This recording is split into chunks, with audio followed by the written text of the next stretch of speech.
जाओ कहानी को आगे बढ़ाते हैं। थोड़ी ही देर में परशुराम जनक के कोर्ट में आए। परशुराम के आते ही हर तरफ शांति हो गई। गुस्से में परशुराम की एनर्जी इतनी तेज थी कि जनक के कोर्ट में बैठे राजाओं के पसीने छूट रहे थे।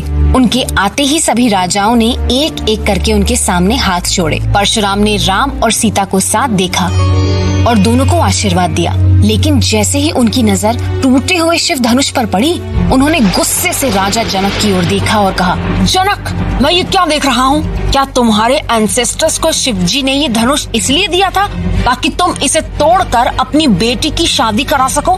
बताओ मुझे, कौन है वो जिसने इस धनुष को तोड़ने की हिम्मत भी की है? बताओ मुझे जनक। उनके ऐसा कहते ही राम आगे आए और राम ने कहा, शिव जी के इस धनुष को तोड़ने वाला आपका ही कोई भक्त होगा।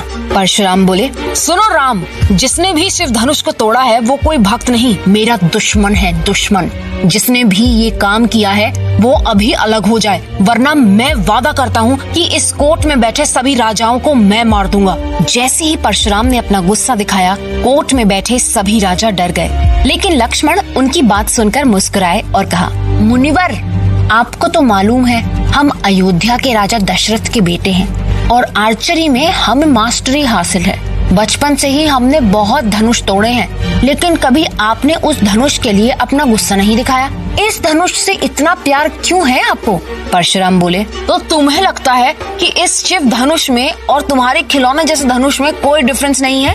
लक्ष्मण ने हंस के जवाब दिया, मुनिवर, हमारे लिए तो सभी धनुष एक जैसे हैं। पुराना धनुष अगर टूट भी गया तो उसमें कोई बड़ी बात नहीं। मेरे बड़े भाई राम ने तो इस धनुष को नया समझकर बस छुआ ही था और ये टूट गया। इसमें भैया की कोई गलती नहीं है। आप बिना किसी वजह के ही गुस्सा कर रहे हैं।